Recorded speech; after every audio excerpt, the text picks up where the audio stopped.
Election agent form 5 sir, ಅದು 4 or 5 ಒಂದು number ಇದೆ. ಅದನ್ನೆಲ್ಲ ಸೈನ್ ಮಾಡಿದಾಗಲೇ ಮಾತ್ರ ಸರ್, ಇಲ್ದರೆ election itself is questionable. ಹೌದಲ್ವಾ ಸರ್?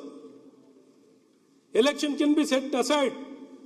ಅಲ್ಲಿರುವಂತ ನಿಮ್ಮ ಬೂತ್ ಏಜೆಂಟ್ಗಳು ಆ ಫಾರ್ಮ್ಗಳನ್ನ ಸೈನ್ ಮಾಡಲೇಬೇಕಾಗುತ್ತೆ ಸರ್. ಯಾವಾಗ 5 ಗಂಟೆ ಮೇಲೆ ಮತದಾನವನ್ನು ಮಾಡ್ಬೋದು ಸರ್? ಆ ಎಲೆಕ್ಷನ್ ಕಾಂಪೌಂಡ್ ಏನಿದೆಯೋ, ಆ ಕಾಂಪೌಂಡ್ ಅಂತ ಏನು ಫಿಕ್ಸ್ ಆಗಿರ್ತಲ್ಲ ಎಲೆಕ್ಷನ್ ಏರಿಯಾ, ಆ ಗೇಟ್ ಅನ್ನ ಕ್ಲೋಸ್ ಮಾಡಿ ಗೇಟ್ ಒಳಗಡೆ ಯಾರ್ಯಾರು ಬಂದು ಒಳಗಡೆ ಇರ್ತಾರೋ ಅವರು ಮತದಾನ ಮಾಡ್ಲಿಕ್ಕೆ ಅವಕಾಶ ಇರುವಂತದ್ದು ಇದೆ. ಇದು ಸಾಮಾನ್ಯವಾಗಿ ನಮಗೆಲ್ಲ ಗೊತ್ತಿರುವಂಥದ್ದು. ನಾನೇನು ಈಗ ನಮ್ಮ ಸುರೇಶ್ ಗೌಡ್ರು ಎಲೆಕ್ಷನ್ ಗ್ರಾಮಾಂತರದಲ್ಲಿ ಎಕ್ಸ್ಪರ್ಟೈಸ್ ಜಾಸ್ತಿ ಇದೆ, ನಿಜವಾದ ಎಲೆಕ್ಷನ್ ಚಾಲೆಂಜಸ್ಗಳು ನೀಟಾಗಿ ಇನ್ನೂ ಹೇಳ್ಬೋದು. ಆದ್ರೆ ಇವತ್ತು ಈ ಸಮಸ್ಯೆಗಳನ್ನ ಬಹಳ ಸ್ಪಷ್ಟವಾಗಿ ಅರ್ಥ ಮಾಡಿಕೊಂಡು ಗೇಟ್ ಒಳಗಡೆ ಇದ್ದಂಥವ್ರು ಆ ಪ್ರೆಮಿಸಿಸ್ ನಲ್ಲಿ ಇದ್ದವರಿಗೆ ವೋಟ್ ಹಾಕ್ಲಿಕ್ಕೆ ಕೊಡುವಂಥದ್ದಾಗುತ್ತೆ. ಆದರೆ ಒಬ್ರು ಜವಾಬ್ದಾರಿತ್ವಾದಂಥ ಸ್ಥಾನದಲ್ಲಿದ್ದವರು ಇವತ್ತು ಈ ಆಪಾದನೆಯನ್ನು ಮಾಡಿದ್ದಾರೆ. ನಾನು ಈ ಬಿಲ್ ಅನ್ನು ಮಂಡಿಸ್ತಿರುವಂಥ ಸಚಿವರು ಏನು ಆಪಾದನೆ ಮಾಡಿದ್ದಾರೆ ಎಲೆಕ್ಷನ್ ಕಮಿಷನ್ ಮೇಲೆ, ದೇವರು ಸಾಬೀತುಪಡಿಸಬೇಕು. 5 ಗಂಟೆ, 7 ಗಂಟೆ, 8 ಗಂಟೆ, 11 ಗಂಟೆ ಅಂತ ಅಲಿಗೇಷನ್ ಅನ್ನು ಮಾಡಿದ್ದಾರೆ. ಅಲಿಗೇಷನ್ ಮಾಡಿರೋದನ್ನ ಸಬ್ಸ್ಟ್ಯಾನ್ಶಿಯೇಟ್ ಮಾಡಬೇಕು ಅನ್ನೋಂಥದ್ದು ಒಂದು. ಎರಡನೇದು ಮತದಾರ ಪಟ್ಟಿ. ಇವತ್ತು ಈಗಲೇ ತಮ್ಗೆ ಗೊತ್ತಿದೆ ಸಭಾಧ್ಯಕ್ಷರೇ, ಮತದಾರ ಪಟ್ಟಿಯನ್ನು ತಯಾರು ಮಾಡಬೇಕು ಅಂದ್ರೆ ಎಷ್ಟು ಕಷ್ಟ. ಈಗಲೇ ಮತದಾರ ಪಟ್ಟಿಯನ್ನ ಹೋಗಿ ಮನೆಯಲ್ಲಿ ಹೋಗಿ ಮತದಾರನ ಮಾಹಿತಿಯನ್ನು ಪಡೀಲಿಕ್ಕೆ ಕೆಲಸ ಗ್ರೌಂಡ್ ಲೆವೆಲಲ್ಲಿ ಕೆಲಸ ಮಾಡಲಿಕ್ಕೆ ಯಾರೂ ಇಲ್ಲ. ಟೀಚರ್ಗಳು ಆಫ್ಟರ್ ದ ಸ್ಕೂಲ್ ಅವರ್ಸು ಇವತ್ತು ಸೆನ್ಸಸ್ ಕೆಲಸಕ್ಕೆ, ಇದಕ್ಕೆ ಮತ್ತೆ ಸೆಂಟ್ರಲ್ ಎಲೆಕ್ಷನ್ ಕಮಿಷನ್ ಇವನ್ನೆಲ್ಲವನ್ನು ನೋಡಿದಾಗ ಈ ಕೆಲಸಗಳು ಮಾಡೋದು ಬಹಳ ಕಷ್ಟವಾಗಿದೆ.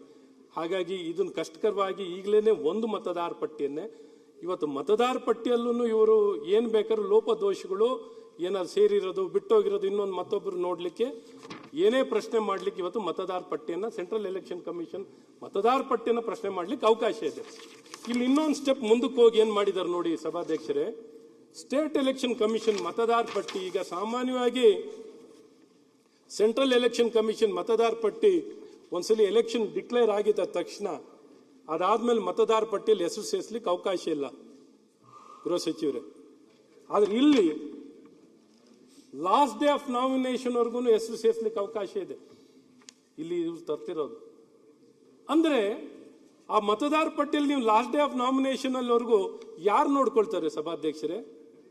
ಯಾವ ರೀತಿ ಈ ಎಲೆಕ್ಷನ್ಗಳನ್ನ ಪ್ರಜಾಪ್ರಭುತ್ವದಲ್ಲಿ ಕಾಂಗ್ರೆಸ್ನವ್ರಿಗೆ ಆತಂಕ ಇದೆ. ಕಾಂಗ್ರೆಸ್ ಸರ್ಕಾರಕ್ಕೆ ಜನ ನಮ್ಮನ್ನು ತಿರಸ್ಕಾರ ಮಾಡ್ತಾರೆ, ವೋಟ್ ಹಾಕಲ್ಲ ಅನ್ನುವಂತ ಭಯಕ್ಕೆ ಸ್ಟೇಟ್ ಮೆಷಿನರಿಯನ್ನ ದುರ್ಬಳಕೆಯನ್ನ ಮಾಡ್ಕೋಬೇಕು, ಹೇಗಾರ ಮಾಡಿ ಚುನಾವಣೆಯನ್ನ ಗೆಲ್ಲಬೇಕು ಅನ್ನುವಂತ ದುರುದ್ದೇಶದಿಂದ ಕೂಡಿದೆ ಹೊರತು ಇದೆಲ್ಲ ಒಂದ್ ಕಡೆ ಪ್ರಜಾಪ್ರಭುತ್ವವನ್ನ ಕಾಪಾಡಬೇಕು, ಫ್ರೀ ಅಂಡ್ ಫೇರ್ ಎಲೆಕ್ಷನ್ ಆಗ್ಬೇಕು ಅನ್ನೋಂಥ ಉದ್ದೇಶ ಇಲ್ಲ. ಇನ್ನೊಂದು ಒಬ್ರು ಸದಸ್ಯರು ಹೇಳಿದ್ರು, ಅಲ್ಲ ಸುಪ್ರೀಂ ಕೋರ್ಟ್ ಈ ಎಲೆಕ್ಷನ್ ಕಮಿಷನ್ ನೇಮಕ ಆಗ್ಲಿಕ್ಕೆ ಒಂದು ಸಮಿತಿ ರಚನೆ ಆಗಿರುವಂಥದ್ದು. ನಮ್ಮ NDA ಸರ್ಕಾರ ಬರೋ ಮುಂಚೆ ಎಲೆಕ್ಷನ್ ಕಮಿಷನ್ ನೇಮಕ ಆಗ್ತಿದ್ದು ಡೈರೆಕ್ಟ್ ಪ್ರೈಮ್ ಮಿನಿಸ್ಟ್ರೇ ನೇಮಕ ಮಾಡ್ತಿದ್ದಂಥದ್ದು. ನಮ್ಮ NDA ಸರ್ಕಾರ ಬಂದ ನಂತರ ಎಲೆಕ್ಷನ್ ಕಮಿಷನ್ ನೇಮಕ ಮಾಡಲಿಕ್ಕೆ ಒಂದು ಸಮಿತಿ ರಚನೆ ಆಗುತ್ತೆ. ಅದರಲ್ಲಿ ಪ್ರೈಮ್ ಮಿನಿಸ್ಟರ್, ಚೀಫ್ ಜಸ್ಟಿಸ್ ಇರುವಂತದ್ದು ಇರುತ್ತೆ, ಪ್ರತಿಪಕ್ಷದ ನಾಯಕರು.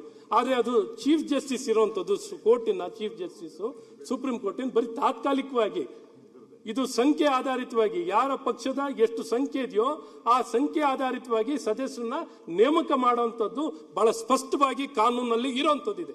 ಹಾಗಾಗಿ ಇಲ್ಲಿ ಅವ್ರನ್ನ ಹೇಗೆ ತೆಗೆದಾಕ್ತರು, ಏನು ಮಾಡಿದ್ರು ಉತ್ತರ ಅಲ್ಲ. ಇಲ್ಲಿ ಹೇಳಿದ್ ಕೇಳ್ತಾ ಇದ್ದೀನಿ ಸಭಾಧ್ಯಕ್ಷರು, ಯಾಕೆಂದ್ರೆ ಅದನ್ನ ಸ್ಪಷ್ಟಗೊಳಿಸುವಂತದ್ದಾಗಲ್ಲ. ಯಾಕೆಂದ್ರೆ ಸದನಕ್ಕೆ ತಪ್ಪು ಮಾಹಿತಿನ ಒಬ್ರು ಸದಸ್ಯರು ಹೇಳಿರುವಂತದ್ದಿದೆ. ನಾನು ಹೇಳ್ತಿರೋದು ತಪ್ಪಿದ್ರೆ ಮಾನ್ಯ ಅಧ್ಯಕ್ಷರೇ, ತಪ್ಪಿದ್ರೆ